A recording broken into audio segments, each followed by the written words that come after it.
What's going on, my Central Unit? It's the Sentiment here, so back again with another classic WWE pay-per-view review. So, in the month of March, WrestleMania season has returned. Once again, in the month of March, leading up to WrestleMania 39 in April, I'm going to review some classic WrestleMania shows.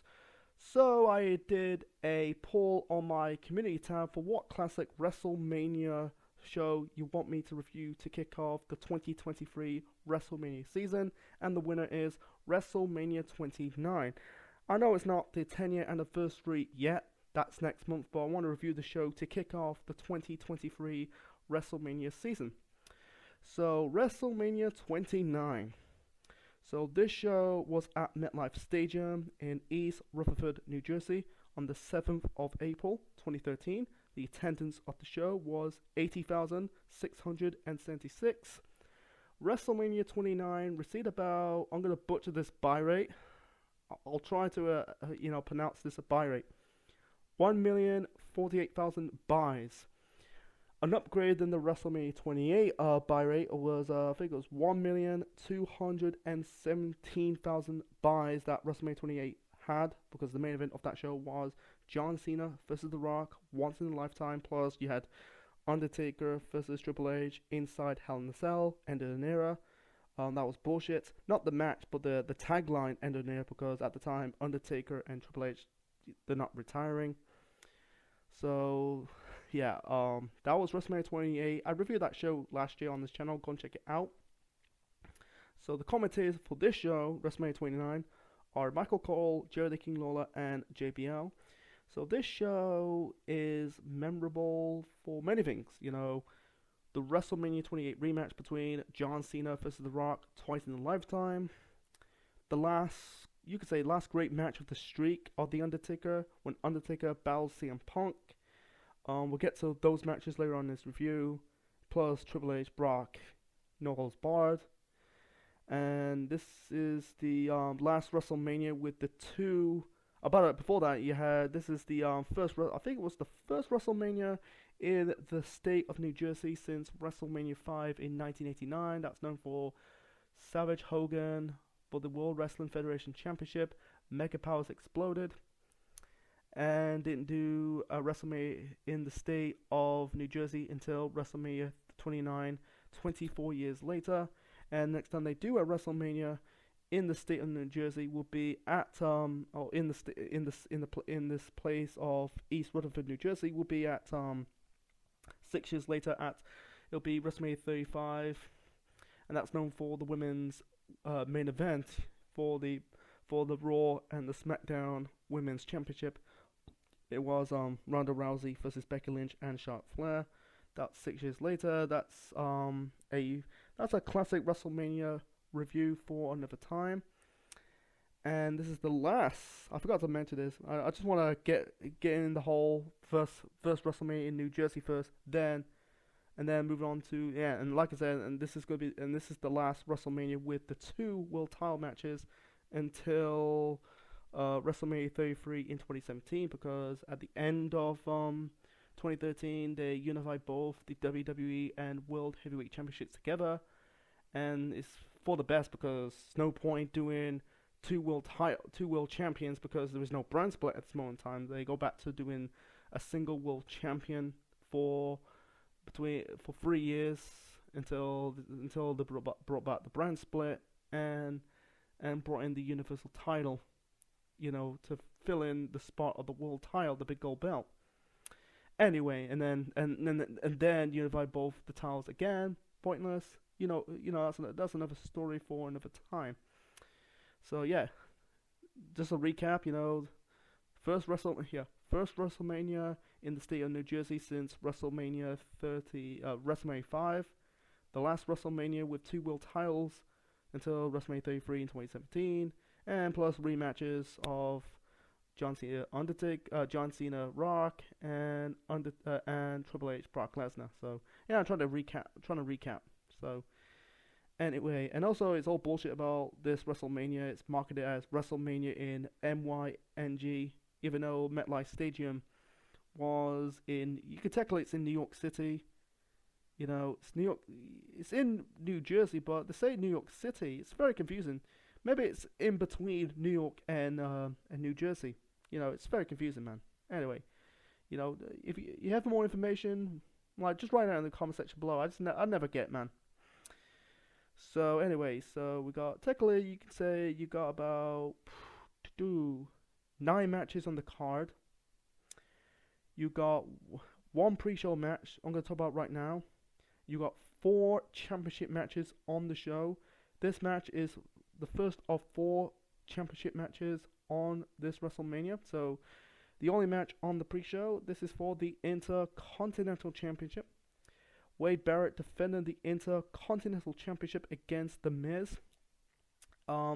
This is fighting over who is the best actor or the better actor. Who I don't want to get into who come up with this whole idea. It's just what it is. So The Miz he took some time off at the in the spring of 2012. Came back in the summer because at the time he was filming The Marine 3. That's the 3rd film of the Marine franchise. Miz was in Marine 3, and Wade Barrett was in a minor role in a film called Dead Man Down. And then years later, after his run in WWE, he'll be starring in 2 movies called I Am Vengeance. One of them's got like Vinnie Jones in it. Just look it up. It's called I Am Vengeance. It's good. Those 2 films are good, man. Anyway, so that's why they're fighting. Not for the IC title, but who is the better actor. I remember the build up to this. You can call it a build. They had a triple threat match for the Intercontinental Championship. It was Barrett defending the belt against The Miz and Chris Jericho. That was a good match. Barrett won the triple threat match. Don't understand why they never done the triple threat match at WrestleMania 29. Beats me. Anyway, the match was okay. Wasn't great. Wasn't gonna be like an instant classic. It was short and sweet. The whole bulk of the match, you had Wade Barrett working on The Miz. Miz got his comeback. I think Miz kicked out the waist slam attempt by Wade Barrett because that was a second signature. You could say a signature move or something like that. Because Barrett's new finisher is the bullhammer elbow. He's trying to hit The Miz with it, but The Miz think he got out of the way. And he managed to lock in the figure 4 leg lock onto Wade Barrett. It's a shades of Ric Flair because at the time, briefly, Ric Flair was the mentor of The Miz. Anyway, so Wade Barrett tap out. Miz won this match, become the Intercontinental Champion for the 2nd time because he won his first IC title belt against Christian. I think it was at Raw 1000. That was the summer of the previous year. But his 2nd title reign was relevancy. It was relevant because the next night at Raw, Miz dropped the belt back to Barrett. That was the Raw with the crazy fan reaction, and then Barrett dropped the belt to Curtis Axel, and then Barrett left for a little while due to his visa expiring. That was after the summertime, and then he ended up becoming Bad News Barrett, and the rest is history. So it really did Miz dirty, and then it's funny that he ended up turning heel because for the best, man. Miz as a babyface simply do not work.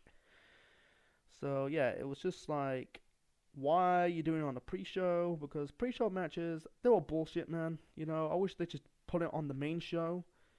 Not on the pre-show. Pre-show matches are bullshit. It don't really serve the purpose.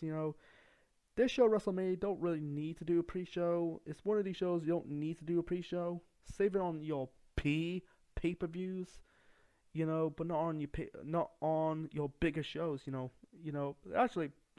It's just like all for nothing. It's basically trying to get everyone on the card. It's just what it is, man.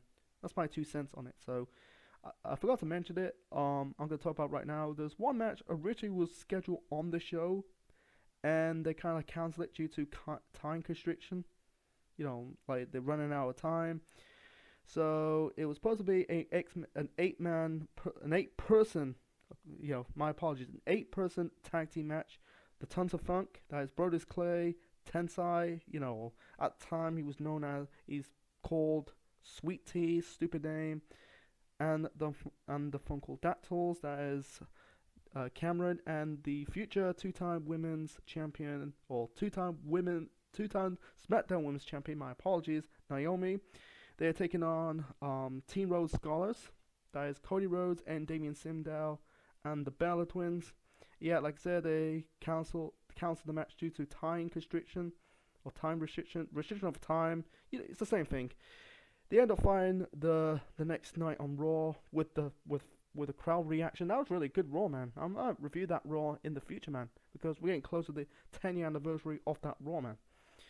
So yeah, you know, I think it's the first time since WrestleMania 14 that we know women's matches because on the show because they brought back the women's division in 1988. Between Mania 15 to Mania 28, you had some women's matches. Yeah, and they ended up bringing back, and then the following year they ended up doing the Battle Royal for the Divas title, and they've been doing women's matches at WrestleMania ever since. So that's the only WrestleMania in the modern era you won't see a women's match at WrestleMania. It's just what it is, you know, and you can tell the show at the time, but I didn't really see it at the time. I heard like this show was a little bit negative. You know, the crowd was very quiet. You know. Anyway, so let's talk about the first match to kick off the main show of WrestleMania 29. This is a 6-man tag team match. We got the team of Randy Orton, Sheamus, and the Big Show taking off all 3 members of the Shield. That is Dean Ambrose, the future Jon Moxley, Roman Reigns, the future Tribal Chief, and Seth Rollins. The Shield debuted the previous year at the end of 2012 at Survivor Series. Then they really booked this group pretty damn strong. You know, their first pay-per-view match was, or their match period was against Ryback and Team Hell No at TLC at the end of 2012. Shield won. Then their second match was against John Cena, Ryback, and Sheamus at Elimination Chamber the previous month. So yeah, they booked this group pretty damn strong, and at the time, I was never a fan of the Shield, but looking back on it, I think the Shield was a good faction. They booked them pretty strong, like 3 guys wearing black, you could say black riot gear, and it was good. I think it was really good. People really got into the Shield. It really made all 3 guys like big, like stars of the company, like. You know, with like Roman, like to this day, you have Rollins and Reigns still in the company because Ambrose left the company. You know, like Jon Moxley end up becoming a star, not with AEW, becoming a multiple-time AEW World Champion. But at the time, they booked them and people believe that these 3 guys end up becoming future World Champions and also future stars of the company. So the build up to this, like I said, Shield had Sheamus. My apologies, has a beef with the Shield, because like I said, Sheamus compete with the Shield in that 6-man tag team match at Extreme Rules with John Cena and Ryback. You know, and also Sheamus is one of the victims of the Shield. And Orton is also a victim of the Shield. He got beat down by the group. That was like in 2012 after his match against Brad Maddox. Can't remember. Then he got attacked by the Shield. So you got Orton and Sheamus have beef with the Shield. Got attacked by the group. The Big Show. Before that, you know, he was not the original idea third man for this tag team because originally it was supposed to be Orton, Sheamus, Ryback, but they kind of pulled Ryback off this match because he got attacked by the Shield, and also he was still in this start of this rivalry with Mark Henry. We'll get to Ryback later on in his review. So Big Show, you know, took Ryback's place, and here's like a funny moment. I remember this moment, like Big Show joining Shield's beatdown with, I think it was Orton and Sheamus, and he got involved. He got in a conversation, a confrontation. My apologies. I keep saying conversation. What? They're talking. They got in like some kind of like confrontation between Big Show and one of the members of the Shield. I don't think it's Reigns. He knocked out, I think it was Rollins or Ambrose, and then the Shield attacked the Big Show, hitting him with their trademark finisher, the triple power bomb, the future Shield bomb. I don't want to get into that. And that made Big Show turn babyface for the 5,000th time. And then, for whatever reason, Big Show aligned himself with Randy Orton and Sheamus. So that's the build up to this. Like, it's like, yeah, I'll get more of that in the end. The end was a bit bogus. So anyway, this 6-man tag team match was good. It was good. Like, it's not gonna be. I know, I wish the Shield got like another high-profile match. They kind of thrust them into another 6-man tag team match. It's getting a bit predictable. Because they won the other two 6-man tag team matches against, Ryback and and Team Hell No, and Ryback, John Cena, and Sheamus. So it's just what it is. The crowd reaction, not just in this match, but throughout the whole show, was disappointed. They were a bit quiet. They did not give a shit. I'll get to my overall thoughts of this WrestleMania at the end of this review. So they were booing Randy Orton.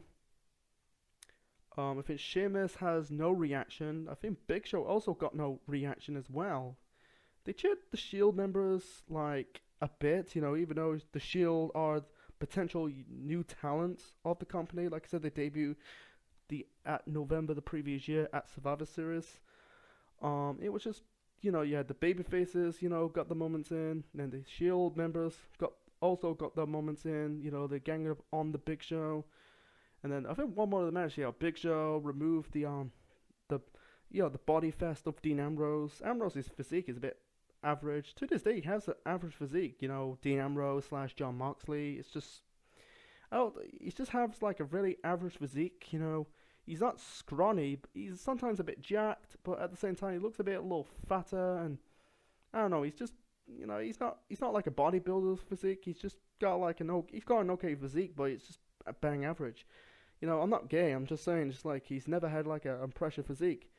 Him and Reigns also have like a bang average physique. I think the only one, has a good physique right now is Rollins. He looks like Jesus Christ, man. With the beard and the hair, and the body, because he's Rollins is the future, Monday Night Messiah. Was it the was it SmackDown? The SmackDown and the future SmackDown Savior. Anyway, let's keep this match short and simple. In the end, Big Show wants Sheamus to tag him in, but he not accidentally, but he tagged in Orton instead. That pissed off the Big Show. Rollins was going for I think it was a move off the top rope, and Orton hit the RKO out of nowhere onto Seth Rollins. Why he hit like a move off the top rope in the air. That was good. That was really sick. Every time someone do like a move off the top rope and Orton hits the RKO out of nowhere, that's already sick. Great example. Evan Bourne trying to hit Airborne. That's a shooting star press and Orton hit out of nowhere. That's kind of cool and brutal. Anyway, so in the end, Reigns hit the spear onto Orton to pin in, and the Shield won this match. They are basically 3-0 in their careers. And then afterwards, the Big Show and Orton, they argue, got in each other's faces. And then Big Show knock out Sheamus and knock out Randy Orton and turn heel for the 5,000th time. So he's a babyface for the 5,000th time, and he's now a heel for a 5,000th time. The fucking face turn, heel turn of the Big Show, it's ridiculous. And I don't know, they really did Big Show in. Big Show is a good worker, He's a good in the ring, He's not he's good in the ring, he's a good worker. He looks like a nice guy, Paul Wright. That's his real name, Paul Wright. But I think Paul Wright, Big Show, I think in WWE he's a victim of bad booking. That's all he is. He's just a victim of bad booking. They don't know what they do with the Big Show. Are they going to turn him heel? Are they going to keep him? Are they going to turn him face?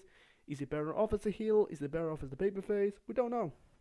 I think WCW they do better with Paul Wright than WWE, because I think Paul Wright turned heel twice when he was part of the Dungeons of Doom. Then he was part of the NWO. You know, but in WWE, it's just like face turn, face turn, face turn, face turn, all over the place, man. It's getting ridiculous. It don't do Paul Wright any favors, man.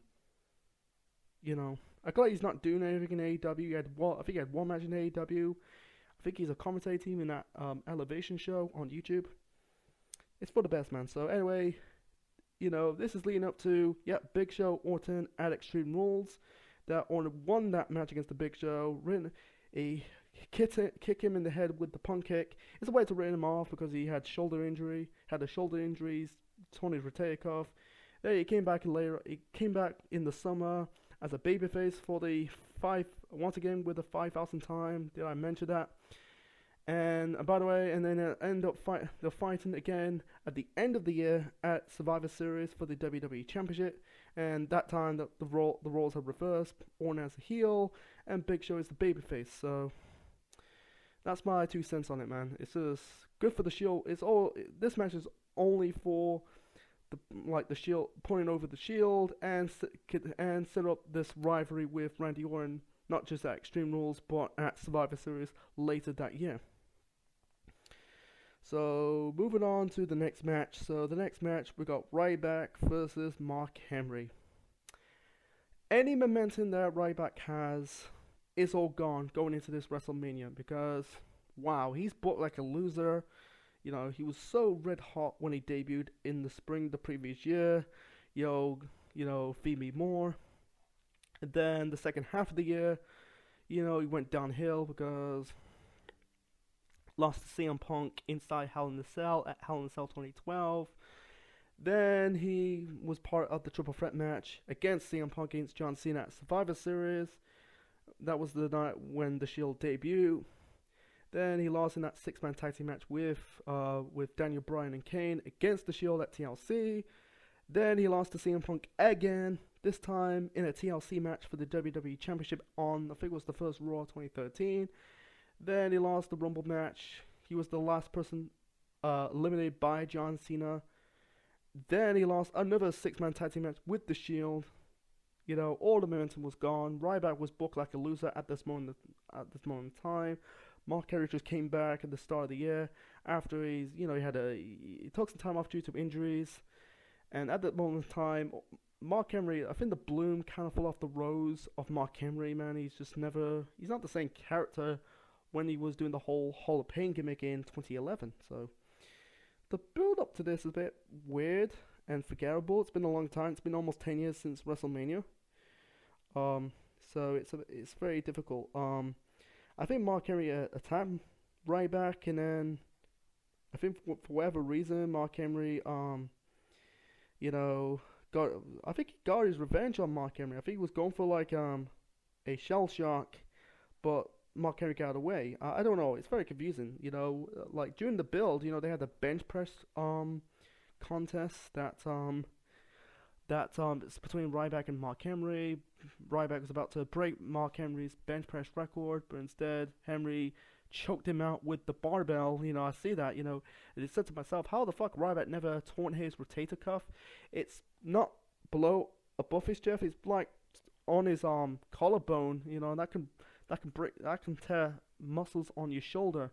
You know, you mentally bench press like shoulder back and chest up, feel it on your chest, not go downwards instead of going upwards. You go very upwards, you don't feel anything, you end up feeling the shoulder and you end up tearing your shoulder. You know, it's just what it is, man. Like, this build with Ryback is a bit off at this moment in time. So anyway, so I feel like I think it was not the build up to this, maybe in the same time period, because Mark Henry ended up like doing like a truck pull, even though Mark Henry never truly competed in strongman. He competed in one strongman contest called the first ever Arnold Strongman Classic in 2002, but he never ever competed in strongman. He's never competed in a World Strongest Man contest, you know, because before he was a professional wrestler, Mark Henry, he was a powerlifter. Go look it up. He's a powerlifter. I think he was a Olympic weightlifter. It's just what it is. He got involved in. He was one of the presenters of the strongman contest at the Arnold Sport Festival. Anyway, so let's build up. Let's talk about this. Like, there's nothing much to talk about this. The match sucked. I think it's the worst match of the show. Not it's not on the same level as Brock Lesnar Goldberg, but it's just not really. It's very forgettable. The fans were booing Ryback at this moment in time. You could tell that he's supposed to be the babyface and Mark Henry's the heel, but I think they were cheering for Mark Henry and booing Ryback. There was no chemistry. Try to keep it short and simple, folks. In the end, Ryback, Henry was working over Ryback, working on his ribs, and then Ryback got his comeback. He hit Mark Henry with the meat hook clothesline. He was going for the shell shock, and he's going for the shell shock. He put Mark Henry on his shoulders, and Henry grabbed the ropes while Ryback about to hit the shell shock, but instead, and then Henry crashed down onto Ryback, face into the mat, and Ryback did not kick out, so Mark Henry won this match. And in the end, Henry was going to attack Ryback again, but instead Ryback attacked Henry, hit him with the spinebuster and the shell shock. When he hit the shell shock, for the second attempt, the fans cheered, but it was too little too late. Stupid match, but at the same time, you basically wiped out a promising new talent, Like, Ryback's momentum is finito, gone. He's bulking a loser, I think he did one pay-per-view matches in 2015, but, like, when he was IC champion, but, no one gives a shit about Ryback after that, but yeah, it's true, no one gives a shit about Ryback, it's just like 1 year prior, he was over, being undefeated, and then 1 year later, he's losing pay-per-view matches left, right, and center. I think this was the final blow. And here's the kicker about this, Ryback and Mark Henry had another match. This was months later at the end of the year. I think it was at Survivor Series I think it was Hell in a Cell or Survivor Series. And Mark Henry beat Ryback again, 2-0 against Ryback. Ryback never got his win back against Mark Henry. They never ever have another match against each other ever again. And Ryback turned heel and didn't do Ryback any favors. And then he got buried by John Cena. I don't want to get into it. And he ended up doing the bully gimmick. That's fucking worse. It's like, what the fuck is this, man? Ryback never won a WrestleMania match in his only run in the company. He appeared in 4 WrestleManias. I think one of them it's a pre-show match. Lost to Mark Henry at this WrestleMania. Then he competed in the first ever Andre the Giant Memorial Battle Royal at WrestleMania 30 the following year. Got eliminated, lost. Then he competed once again in that Andre the Giant Battle Royal at Mania 31, lost. And then his final WrestleMania match was against Kalisto for the United States Championship and lost. And then I think there's a reason why it's no longer why Ryback. It's no wonder why Ryback hate this company. They treat him like shit. They had some big plans for him, but they don't know what they do with him. It's just he's not like a guy came from the indies. He's like a homegrown talent. He came from the developmental territory. Then he was part of Nexus. Then they make him as Ryback. He's basically Goldberg with a RVD singlet, even though he doesn't have the move sets like RVD. But he has that Goldberg presence. Comes in the ring, kills people. That's it. It's just what it is, man. It's just I feel sorry, man. I think I like Ryback. I really at the time I really want to see Ryback doing well, succeed, and they're just WWE in a nutshell. They had a chance to build him up, and then for whatever reason they find a way to fuck him up. They end up getting killed, get buried, and no one gets over. So sorry about that. I'm going on a little bit of a rant. I'm not shouting. I'm just they did. It's just criminal what they did to Ryback. He's got. They just wiped out a promising new talent. He's gonna be for the future. Even though Mark Henry don't really need us at the moment in time a win. Look, Mark Henry ended up losing. I think he lost to Sheamus at Extreme Rules. And then he lost to John Cena for the WWE Championship Money in the Bank. So it's basically like all for nothing. It's a relevant win for Henry. It's at this moment in time. I think Henry's time in the spotlight is over. It's just what it is, man. So let's move on to the next match, man. That's my 2 cents on it.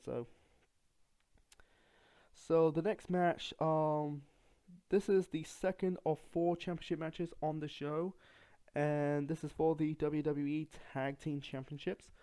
Team Hell No, that's the team of Daniel Bryan and Kane defending the belts against Dolph Ziggler and Big E Langston, with AJ Lee in the corner of Big E Langston and Dolph Ziggler. By the way, Big E Langston, future WWE champion, future member of the New Day. Anyway, so no build up to this. There's no build up to this between both tag teams. I felt like it was thrown in the last minute. Which like Ziggler at the time was the SmackDown Mr. Money in the Bank briefcase holder. Because 2012 was Ziggler's best year in his run. Because he won the Money in the Bank briefcase at Money in the Bank the previous year. Then he was the sole survivor in that Survivor Series match at Survivor Series. Also at the end of the year, beat John Cena at TLC in that ladder match for his briefcase. It felt like he had a good 2012, and then fast forward to 2013, you could tell was the beginning of the end for Dolph Ziggler. So anyway, I don't know what the reason why they did that. I felt like this was thrown together. Like, I don't think this this is not a WrestleMania worthy match. It's not. I check on Wikipedia that why they're fighting that you had Big E Langston attacking both members of Team Hell No. And AJ Lee said like they would set this match if they put the tag team titles on the line, and then agreed. That's it. I can't remember this rivalry. And also the only 2 championships was not defended on this line were the United States Championship. That was at the time Antonio Cesaro, was the United States champion at the time, and the Divas Championship was also not on the line. Kane was the champion. So it's just what the hell's going on? And it's just like it's forgettable build. The match was good. It was decent. And this is the shortest match on this WrestleMania. It lasted about 6 minutes long, but I think they made it for what it is. And they did a shades of WrestleMania 28, great example. AJ kissed, I'm talking about AJ Lee, not AJ Styles. AJ Lee kissed Dolph Ziggler. And Daniel Bryan, I think he didn't do super kicks, but I think it was a running knee. He kind of running knee Ziggler. And it's a shade when Sheamus, bro kicked Daniel Bryan and beat Daniel Bryan in 18 seconds to win the World Heavyweight Championship in the opener of WrestleMania 28. It's good shades and callback to the previous year's WrestleMania. This time around, Ziggler kicked out from the running knee attempt by Bryan. Big E Langston, this is technically his first pay-per-view match, because at the time he was the NXT champion. Because at the time NXT was tape delay shows. It's very confusing. I think at this moment in time, I think he dropped the NXT title to Bo Dallas. Anyway, so he got caught. It's very funny. When he came to the main roster, he attacked John Cena. I thought it was leading up to a match between John Cena and Big E Langston. They fight a few years later, but not in 2013. It was just didn't went anywhere because at the time Cena was feuding with Ziggler. It didn't really lead up. I thought it was leading up to a match and a rivalry between John Cena and Big E Langston. Unfortunately, that's not the case. So anyway, Big E in his first WrestleMania match, first of many, he he did a showcase. He had a showcase. He had a good showcase in this in his first WrestleMania appearance. You know, Kane. He kind of like showing his power against Kane. Don't think he had a one-on-one appearance between a one-on-one like showcase between him and Bryan. Like, by the way, Bryan will be a future WWE champion. Anyway, so try to keep it short and simple. A little bit forgettable. It was decent, you know. Like, if I give it a star rating, I give it 3 hours. Yeah, just 3 stars out of 5. You know. Anyway, so in the end, AJ distracts the referee. Ziggler grabbed his SmackDown Money in the Bank briefcase, and he's about to hit Bryan with it, but Bryan got out of the way. I think he hit Ziggler with another running knee or choke slam. I can't remember. And then I think he got hit. He got hit by a choke slam by Kane. And yeah, he got hit. Yeah, he got. I think he hit by. Yeah, he hit. Yeah, Ziggler got hit by a choke slam by Kane, and then Bryan hit the headbutt off the top rope.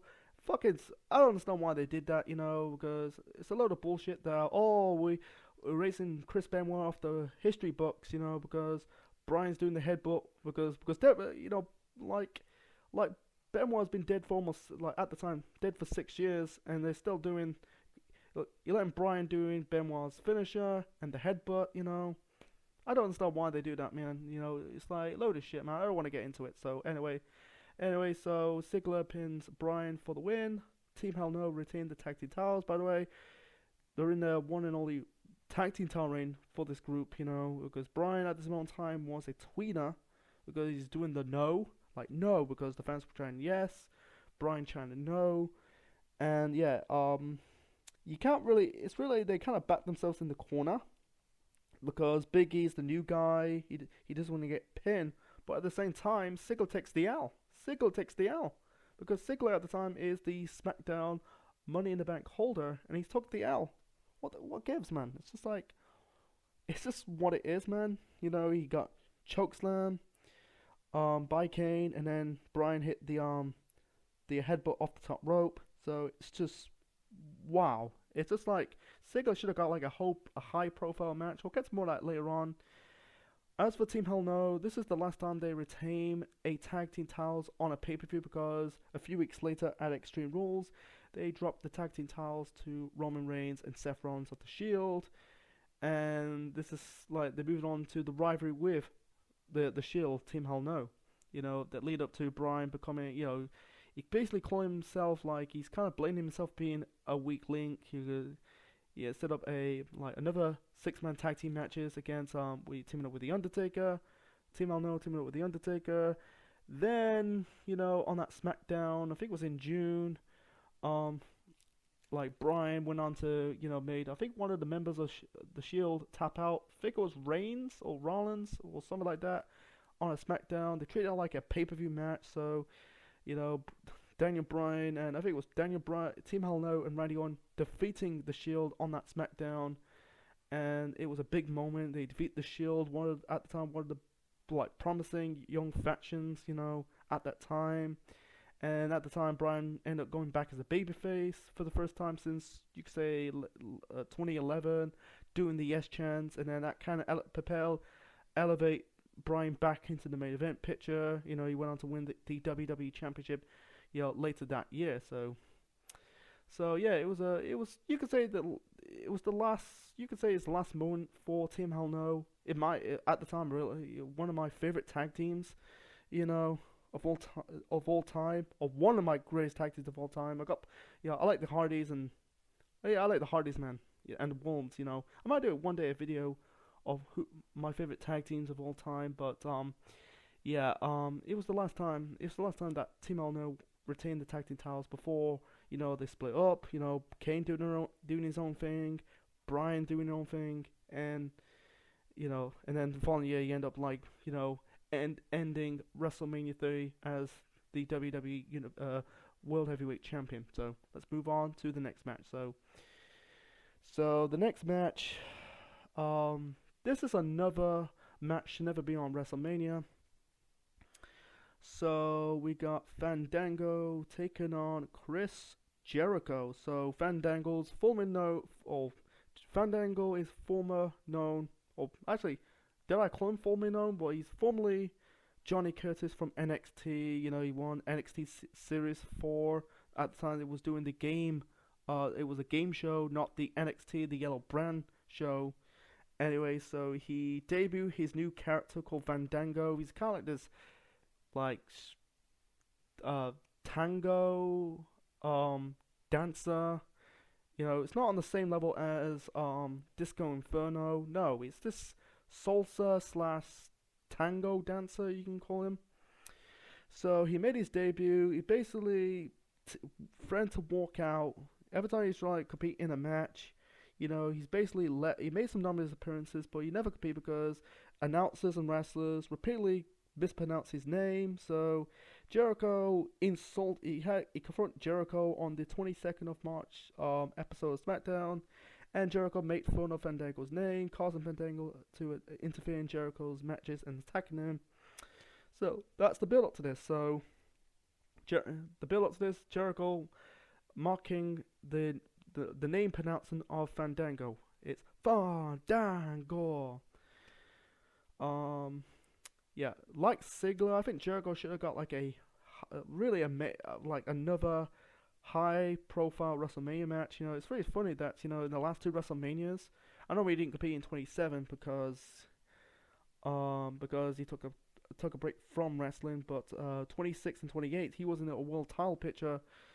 He fought against Edge at WrestleMania 26 when he was the world champion.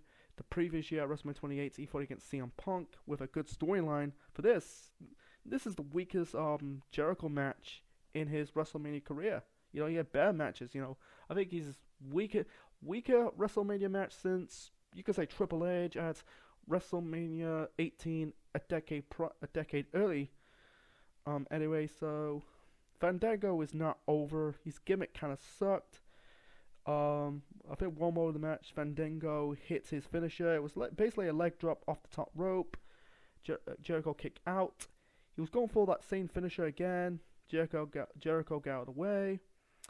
So in the end, Jericho was going for. He hit Fandango with the Walls of Jericho. He hit the moonsault. He was trying to lock in the Walls of Jericho, but instead Fandango rolled him up with a small package to win this match. So very pointless. It was an okay match, but no disrespect of Johnny Curtis. You know, his real name is Curtis Hoosie.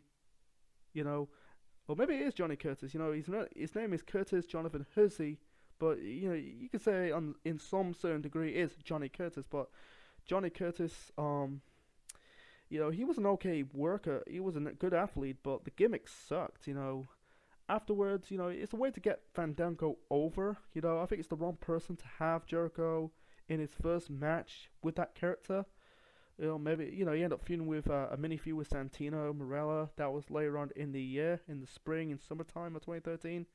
But, yeah, it's just like with Fandango, the fans, like in the Raw after Mania, you know, they were chanting they were basically fandangling, and then in the UK shows, they end up doing the fandangling, and then afterwards, you know, Fandango was cool off, the gimmick sucked, and by the way, they end up having a rematch at Extreme Rules. That Jericho won this match, ended the rivalry. They fight years later in 2016, and this was Jericho's last WrestleMania match for 3 years, because next time you fight at WrestleMania.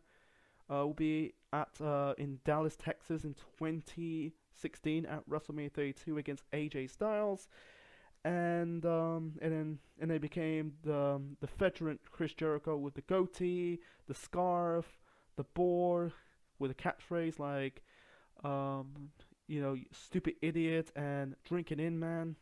That's another story for another time. But anyway, because he didn't compete at 30 and 31, because at this moment he was more in that part-time status. You know, he's not wrestling in a full-time capacity ever again. Until 2016, 2017, you could tell he was wrestling on a full-time schedule one time, but you know, before that he was kind of like moving in that part-time status. You know, he's not wrestling on a full-time schedule ever again because he's outside wrestling. You know, he's a singer, you know, with his rock band Fozzy. So let's move on to the next match. So it was an okay match, Jericho Fandango, but it's the weakest Jericho match in his WrestleMania career since his match against Triple H at Mania 18. So moving on to the third of four championship matches on the show. This is for the World Heavyweight Championship. So we got Alberto Del Rio with Ricardo Rodriguez in his corner, defended the World Heavyweight Championship against Jack Swagger, the future Jake Hager in AEW. Jake Hager is his real name. With Seb Coulter, the former Dutch Montel, in the corner of Jack Swagger. So Del Rio's in the middle of his first reign as the World Heavyweight Champion, beat the Big Show, I think it was on the first SmackDown of 2013. After he wrapped up with the Big Show, he's facing Jack Swagger as his next competitor for the World Heavyweight Championship in his world title reign. Swagger, he took a break after 2012. I think it was the second half of 2012. He took some time off. And then he came back in the start of 2013 on the SmackDown brand. I don't really call it that brand because at this moment in time there was no brand split. So he came back on SmackDown on the 1st of February 2013's episode of SmackDown. He came back with a new look. He grew out his hair. He ended up growing a beard. He came out with new theme music. He introduced Seb Coulter. It's Dutch Mantel. And he ended up shouting "We're the people" and "Welcome to Jack Swagger's America." Swagger won the Elimination Chamber match, who will face Del Rio for the world title at WrestleMania 29 at the Elimination Chamber pay-per-view the previous month. This chemistry between Swagger, basically it was this Swagger's new gimmick, because before that he was the real, the all-American. He's kind of this cocky jock character, and then now he's this he's basically this anti-immigration guy. He's basically with Coulter and Swagger's new character, even Seb Coulter, they're bashing they're bashing the foreigners, the immigrants, but at the same time they're bashing their own people, because they hate the Americans of today's culture of America. So, and also at this moment in time, they were kind of, and also they were at the build up to this, they kind of bashing WWE and Swagger and Coulter. They're kind of pissing off. I feel like at the time they were pissing off the mainstream media. They're pissing off the mainstream media. On the 19th of February's episode, I think it was on SmackDown or Raw, can't remember.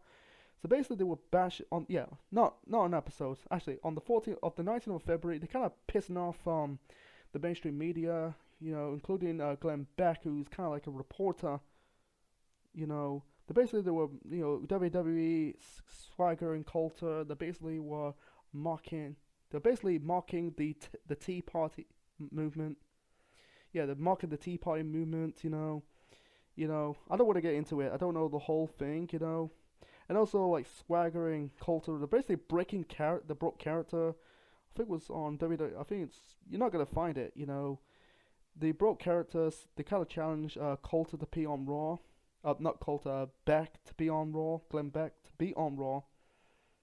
And also, with Seb Coulter and Swagger, they were quoting promos using the words murder and rape. You could tell the gimmick it went edgy, but this is the whole USA Mexico thing. I'll get to more of that shortly. I remember Del Rio and Swagger, dressing up they dress up like Jack Swagger and Seb Coulter. That was the parody of Del Rio and Ricardo Rodriguez's parody of Swagger and Coulter was a bit lame. They were thinking Swagger and Coulter ripping on Mexicans and Canadians. I think it was stupid at the time.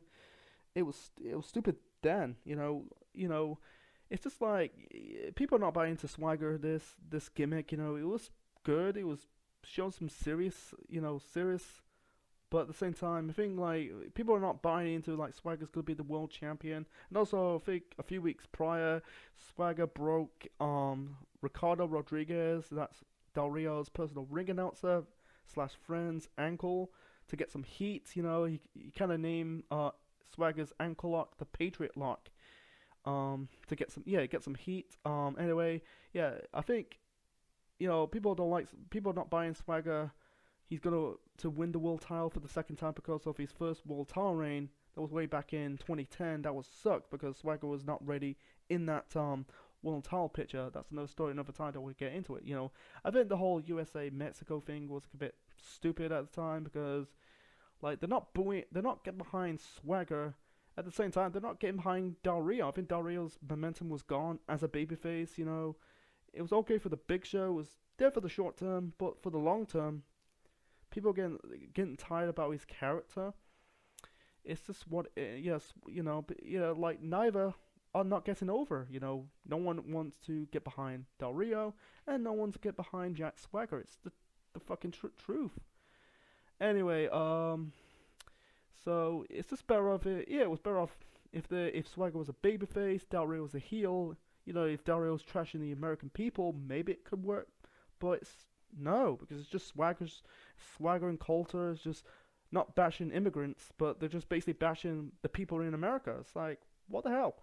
Anyway, so Swagger and Coulter they came to the ring driving a jeep. It was a military jeep, and also I think they cut it off due to time constriction, or maybe I watched the network version of the show. I never knew this. The build up to this, I never knew this. I'm gonna tell you right now. Swagger was getting. Actually, I'm gonna tell you. Actually, I'm gonna tell you right now. Anyway, so Swagger. I never knew this. Swagger got punished. I think it's before WrestleMania because he was. I think he was pulled over due to a DUI. I'm not too sure on it, but if that was the case, that really killed Swagger's push. Even though people are not getting behind Swagger's new character. Anyway, the match between Swagger and Del Rio was decent. Actually, it was just okay match. But the problem is, fans did not give a shit. Didn't feel like a WrestleMania match. Felt like a match you probably saw on a B-rated pay-per-view, or maybe at a SummerSlam, but not on your biggest show of the year. It's just, I don't understand, man. But it's just like it was okay. I think at some portion of the match, I think it's Del Rio working on the arm of Swagger, and then Swagger, I think a little bit work on the leg of Del Rio to set up the Patriot Lock. You had Coulter tripping up Ricardo Rodriguez. He's wearing a boot. He's on crutches after he got his leg or ankle broke by Swagger. So anyway, it was very dull and falling flat. Fans did not give a shit. They were chanting. I think they were chanting, "We want Ziggler." I'll get to more of that shortly. So in the end, Del Rio won this match. He made Swagger tap out with the cross-arm breaker. So Del Rio won this match and retained the World Heavyweight Championship. And by the way, this is the first time that the world title was in the deeper portion of the card since WrestleMania 26, because the last two WrestleManias, 27 and 28, they were opening at WrestleMania. That's really bad because the world title was supposed to be a world title. They treated it like, at the time, they were kind of treating it like a mid-card, they're treating it like this is the IC title, a mid-card belt. This is the world title. It should be in the deeper portion of the card, or sometimes in the main event. Not to open not just a WrestleMania, but a pay-per-view. So anyway, people want. I heard at the time people were chanting, "We want Ziggler." People want to see Ziggler coming out, cash in the briefcase, and win the world title. Unfortunately, that's not the case on the show, because on the next night on Raw, they had the rematch for the World Heavyweight title between Del Rio and Swagger. Del Rio once again retained the world title against Jack Swagger. And then out goes Dolph Ziggler, cashing his Money in the Bank briefcase on Del Rio, beats Del Rio, and won the World Heavyweight Championship for the second time, because when he won the world title for the first time, that was during the rivalry between Edge and Ziggler. That's another story for another time. But anyway, this is leading up to, originally it was supposed to be a triple threat match. It was a triple threat ladder match at Extreme Rules. Ziggler, Swagger, Del Rio. but they kind of removed Ziggler off that card until about Extreme Rules 2013 because Ziggler suffered a concussion. So Del Rio and Swagger had their rubber match at Extreme Rules. I think it was a I Quit match that Del Rio won, and Del Rio went on to win back the world title from Ziggler at Payback in June. Then they did the double turns. Del Rio went back as a heel, and Ziggler as a babyface. That was a kiss of death. You know, I said in my review of Payback 2013. It's a show I reviewed in the past. Go and check it out. But anyway, so as for Jack Swagger, he never sniffed and touched the World Heavyweight title ever again in his career. He left the company, or I think it was around 2017. So let's move on to the next match. So the next match, you can technically, this is the breath of fresh air. This is technically the match of the night. This is for the streak, The Undertaker taking on CM Punk.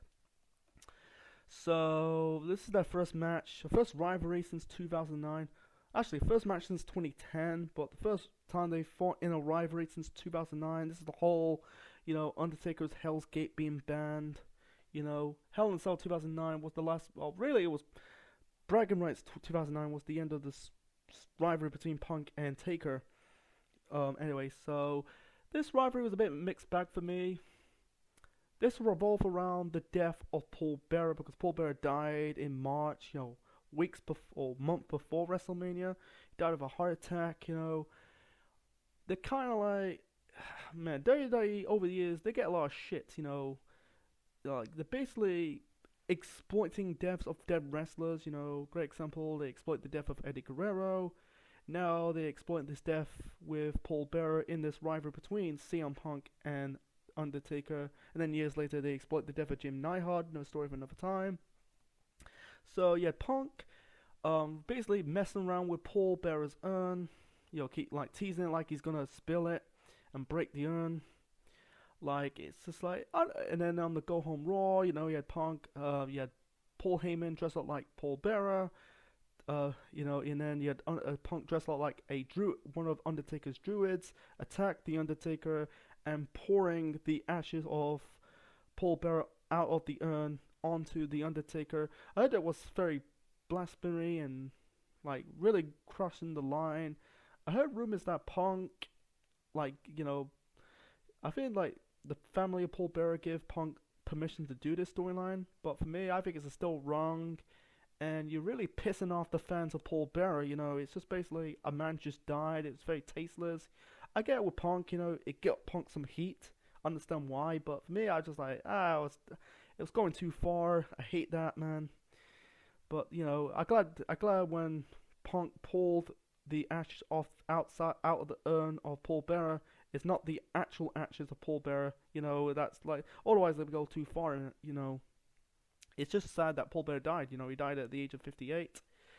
Anyway, so,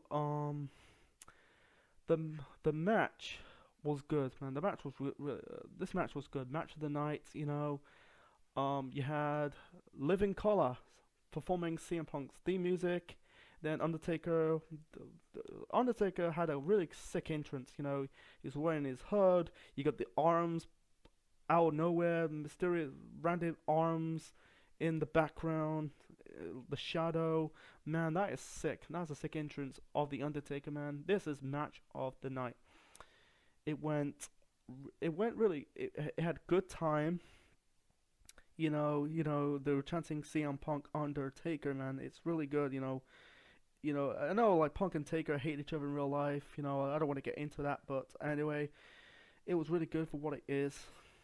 Like, I think one part of the match, Punk put Undertaker through a table with the diving elbow. I don't think Punk in this match Punk hit I think he didn't hit. Yeah, he didn't hit the Undertaker with the GTS. I don't think for the whole match he didn't really hit the Undertaker with the GTS. I know Punk kicked out the he hit Undertaker hit the choke slam and the tombstone power driver for that near fall. But anyway, I think Undertaker also one more of the match. Punk was marking the old school attempt. I think he attempts to do his version of the old school, but it kind of slipped. It was kind of one botch, even though, but it didn't really fuck up this match. He's just trying to do his attempts. He's doing his old fashioned old school, but kind of like I think he fall over, man. Anyway, so or Undertaker said Undertaker throw down, like push him off, but instead Punk kind of fall off.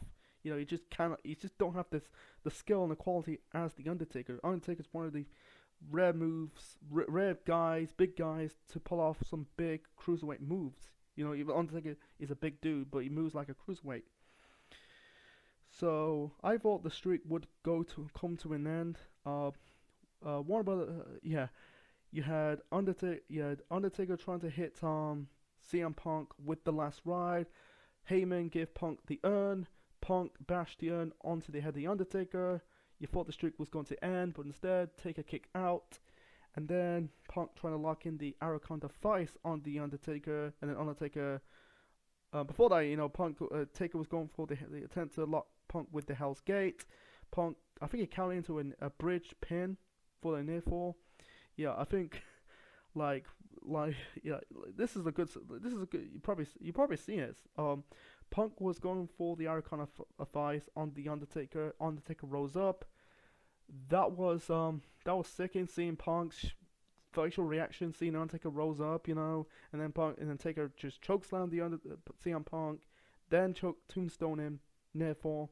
The match was getting really good. I'm not saying it's not on the same level as like the two Shawn Michaels matches or the two Triple H's matches, but I think it's in the top 10. In the end, Undertaker got the victory. I think he finally hit Punk with another Tombstone Powerdriver to win this match, and Undertaker is 21-0 and regained the urn, and that was the last time that the streak was defended, or really retained at WrestleMania, because the following year Taker's streak. It's really funny. It's a crazy year coming out next year, the following year. Undertaker's streak was snapped at WrestleMania by Brock Lesnar, and Punk walked out of the company. Wow, 2014 was a bit kind of a blur in professional wrestling. So, it got me thinking, like, I don't mind Punk. I think Punk breaking the streak will be a good idea. Like I said, the following year, Taker's streak was snapped by the hands of Brock Lesnar at WrestleMania 30. It's just like I think that was more of an anticlimactic way, because Taker suffered a concussion during that match against Brock Lesnar. But I think Punk winning will be good. Because at this moment in time, I think I think Undertaker should have really left and retired after beating Triple H inside Hell in a Cell at WrestleMania 28, end at 20:00, but still wants to continue to extend the streak.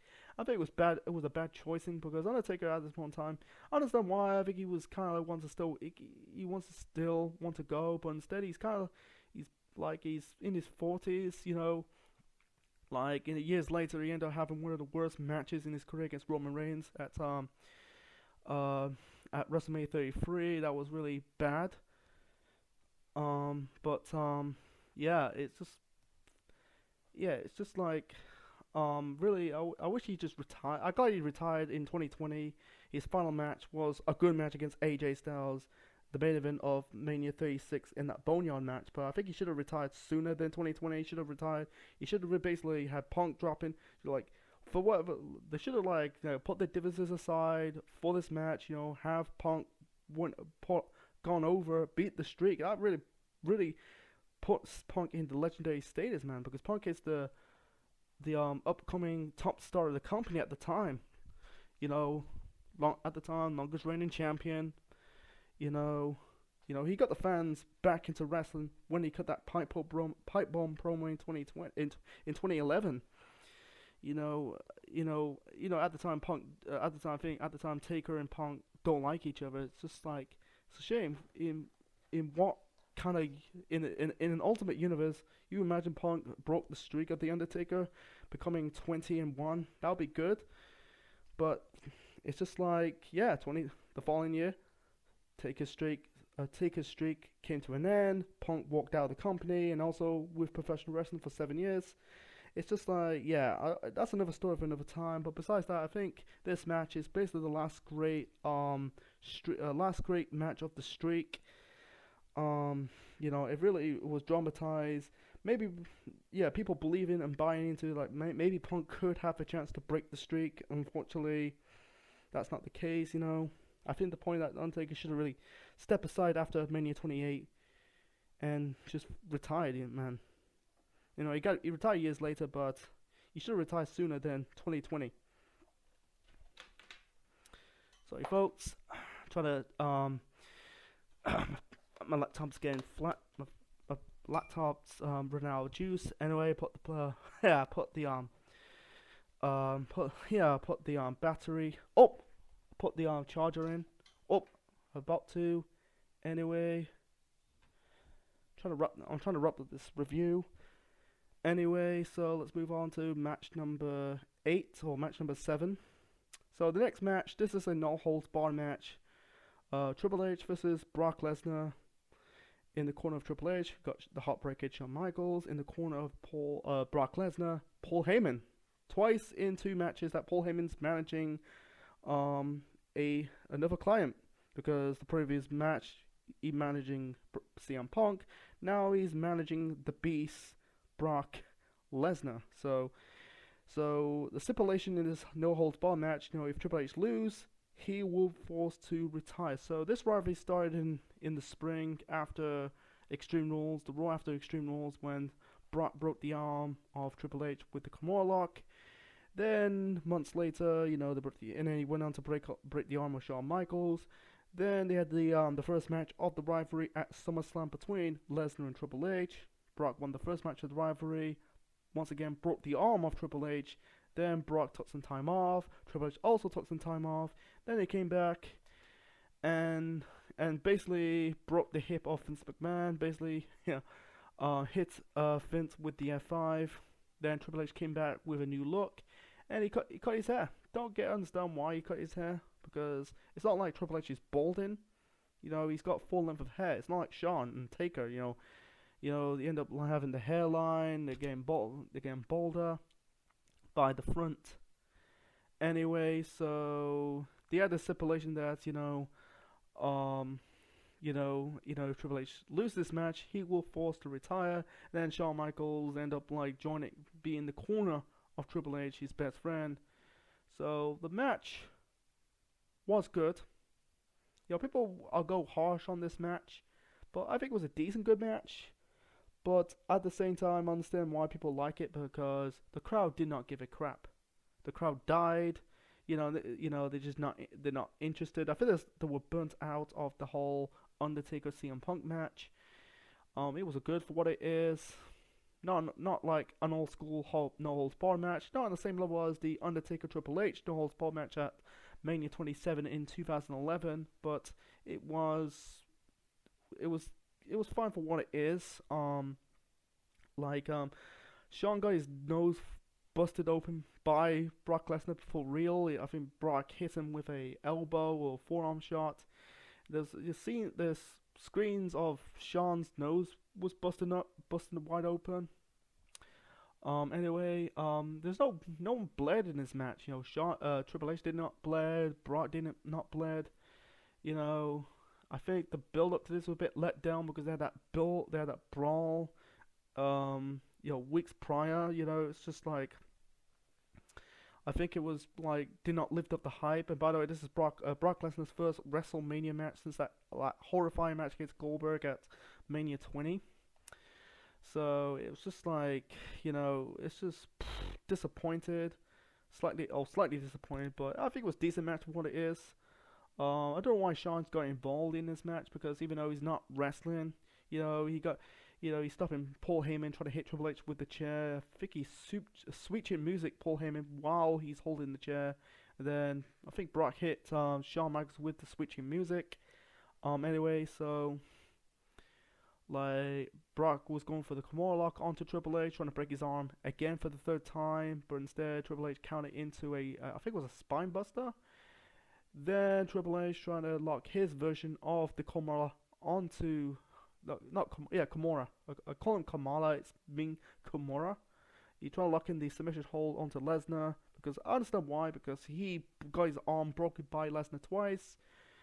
Lesnar, hit like this kind of slam Triple H onto the steel steps while like Triple H locked in the Kimura lock onto Lesnar.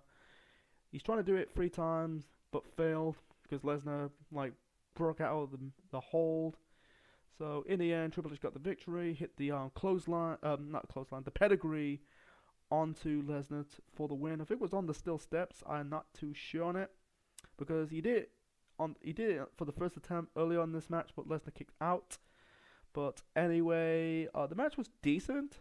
I'm not gonna say this was 2 stars. I think it was okay. I think it's the weakest match. It's really fucking sad. Like the last 2 matches for Triple H in WrestleMania against The Undertaker was good. You know, they kind of like 4-star classic or 4/5 star classic. Then fast forward against Lesnar at WrestleMania 29.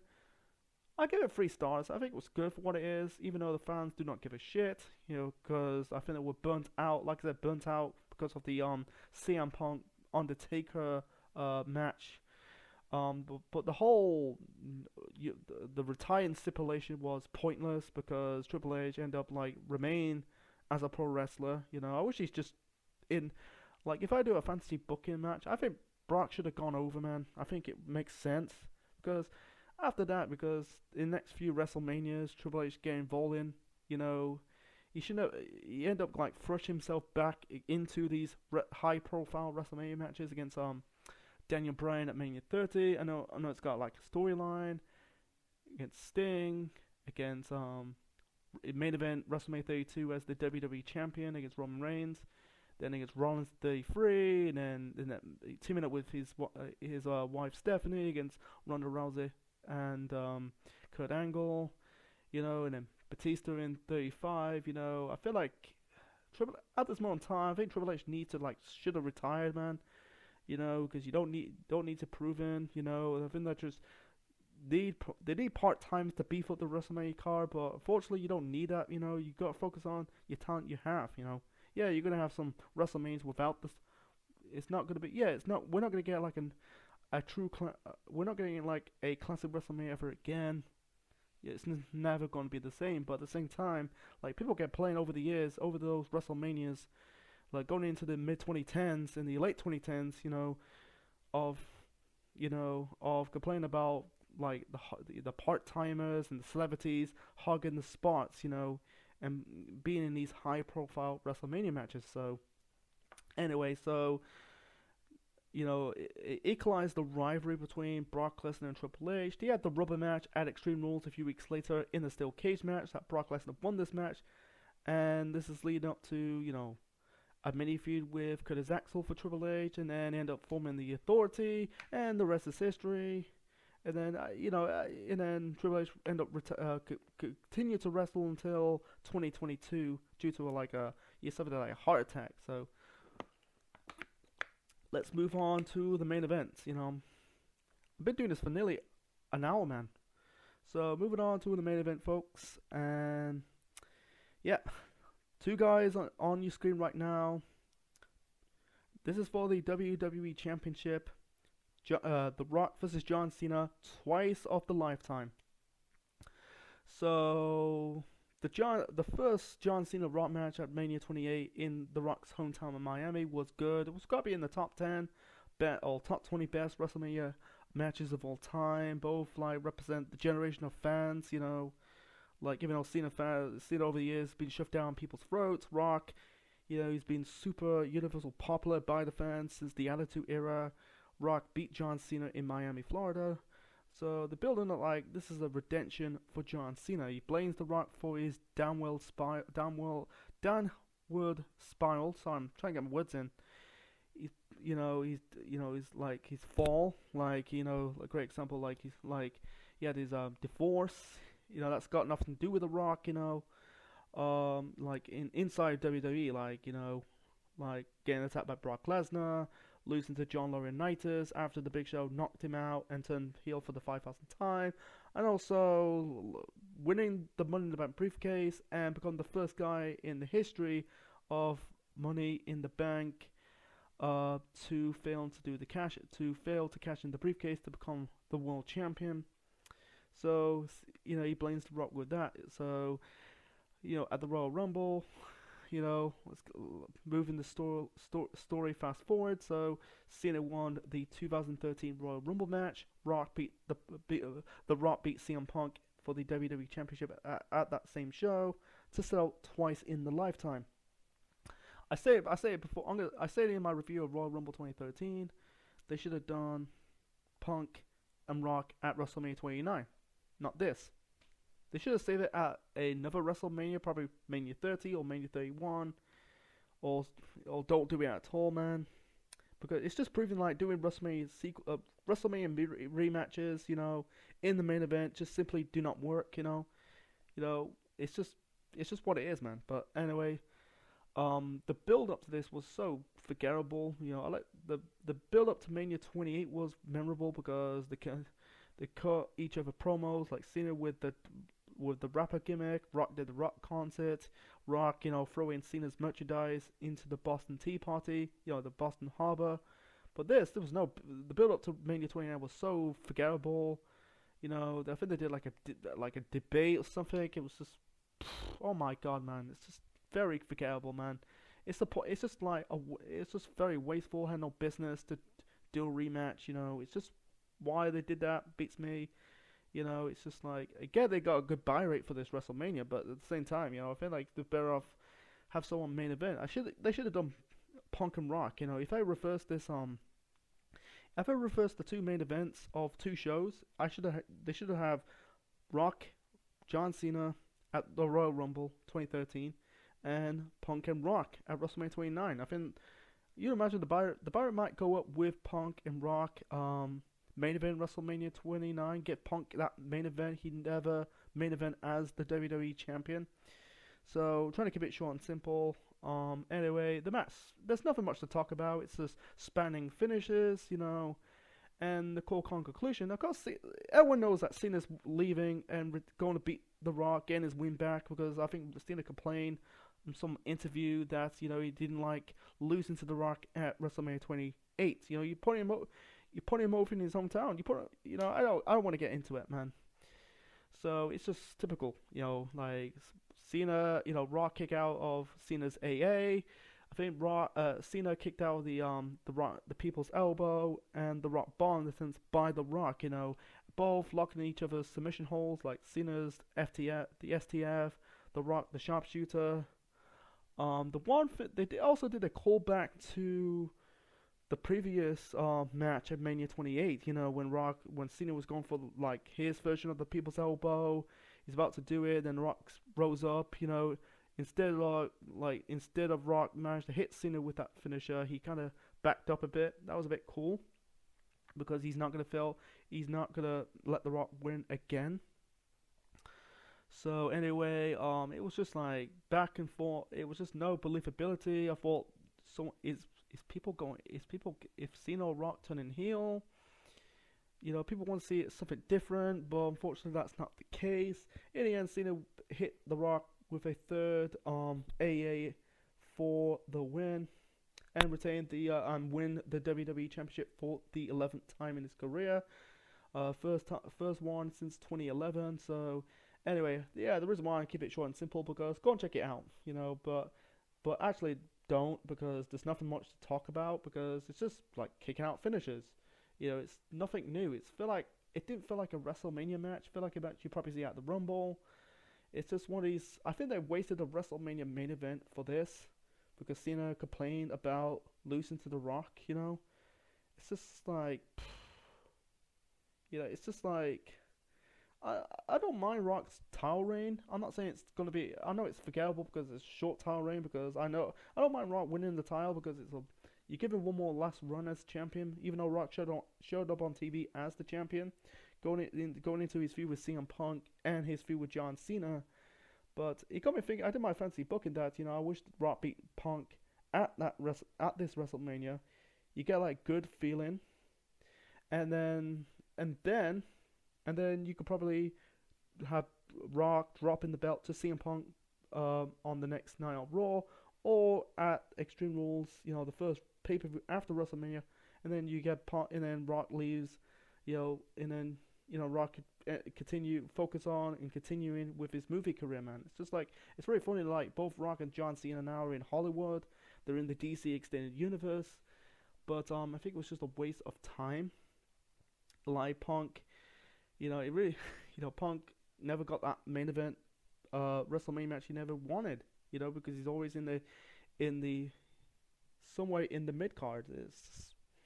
That's just me. But anyway, afterwards, Rock and John Cena, they kind of hug it out. The fans were booing because at the time fans were hate John Cena. During this match, they're chanting "Let's go Cena, Cena sucks," and then Cena and Rock like hugging. That was a waste of time, and it is a waste of time, and also so anticlimactic. And also, he had Rock raising Cena's hands, the pyro goes off, and then WrestleMania goes off the air, fade to black, and yeah, it's just like a waste of time, so anticlimactic. It throws like a 3-year rivalry or 2-year rivalry because it started at WrestleMania 27 and ends at WrestleMania 29. Because for the last 2 years or 3 years, 2/3 years, Cena and Rock hate each other. They basically like they traded insults on social media, on their promos. They barely didn't do any sneak attacks. It's just like people. It's not believable. Because Cena did that like interview that he doesn't want to be in Hollywood. He doesn't want to go into Hollywood because he don't want to end up like The Rock. It really offend The Rock. It's just completely waste of time. It's just like, yeah, and then in this match, acting like something's right, everything's fine. They squash their beef. I don't know if they're still feuding at the time. Right now, I don't know. I don't want to get into it, but yeah, it's just like it's just throwing 3 years of feuding down the toilet.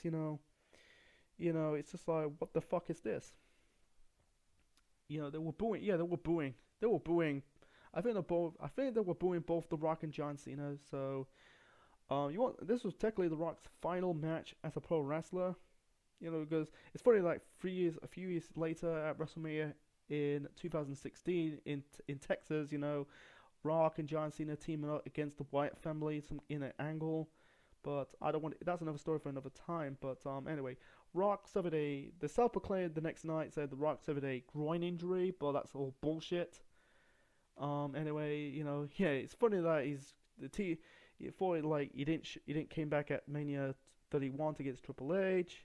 He didn't came back of this year's WrestleMania in Texas, in California against his cousin Roman Reigns. I think you can prove that Rock is done with pro wrestling. He just retired in 2019. He just want to focus on his movie career, and his time is done. He's been world champion multiple times, been the top star of the company. He wants to move on his next thing of his life, that is acting, and he's doing well as an actor. He's a big draw in Hollywood. In action movies and and his comedy is a bit mixed bag, but anyway, he's doing well. Cena is starting to do well in Hollywood. Fast 9 was a bit disappointing for me, but his performance in Peacemaker was good. But anyway, I think it was just a waste of time. Cena went on to hold the WWE title until the summer, until dropping the belt to Daniel Bryan that year's SummerSlam, and then he won more WWE championships until 2017. So yeah, let's move on to my final overall reign for this WrestleMania, man. It's getting real, man. I've been doing this for almost an hour, almost hour and a half. So let's rate this WrestleMania. So my final overall rating of WrestleMania 29, I'm gonna give it a 6 out of 10. 6 out of 10. I think that's a fair result for me, or fair rating for me. My apologies, but I forgot to mention that like during that Swagger Del Rio match, I said like it was disappointing that Swagger, didn't come out to cash in the briefcase. I forgot to mention that. It's funny that 2 years later, Seth Rollins became the first and only guy to cash in his Money in the Bank briefcase. Because Money in the Bank was the debut of that match was at WrestleMania in 2005. You know, they did Money in the Bank ladder matches at WrestleMania until they decided to come up with their own pay per view in 2010. So anyway, let's get back to my overall reign of this WrestleMania. Out between 27 to 29, this is in the middle for me. I think 27 is shit. I think it's still the crap WrestleMania. 28 was good. This is in the middle for me. Not terrible or not great. The only thing in the bad for me has to be Ryback versus Mark Henry. It was the worst match of this WrestleMania. I think the crowd did not give a crap about the show. I think some of these matches on the card, I feel like they don't belong on a WrestleMania. Like, I feel like this is a glorified Raw on a Sunday evening. Like, yeah, like the three matches, you had some good matches on the show, like three good matches. Like the tag team title match was like decent slash it was good. Like I like the opener was also good. Triple H and Brock, despite the stipulation of the retirement stipulation, the Knowles bar did not kind of live up the hype. It was still a decent match to watch. That it don't make me it doesn't make me go, wow, I need to go back to watch WrestleMania 29. It was decent for what it is. Even though the crowd did not give a crap about the rest of the show. I think that what the saving grace about this WrestleMania has to be CM Punk Undertaker. I think it was the last good match of the streak. I think it was a show stealer. But besides that, there were some okay matches on the show. Just okay, like Fandango Jericho, Swagger Del Rio, and also Rock John Cena 2. It was falling flat. I think the time constriction played a massive part. Of this WrestleMania. I forgot to mention this. I'm gonna play right now. I think it's the they really didn't do America the Beautiful, because it's basically their traditional. If you watch WrestleManias over the years, they end up like doing America the Beautiful to truly kick off WrestleMania.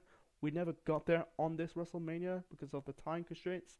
They should have. It's like they got to do time your timing wisely. I think time management is key.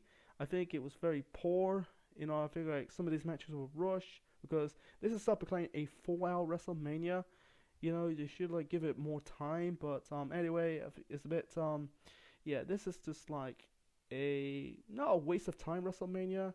I give it a thumbs in the middle. It was thumbs in the middle for what it is. Like I said, not terrible, not great, not just like I said, just like a glorified Monday Night Raw on Sunday night. So anyway, so that's my review of WrestleMania 29.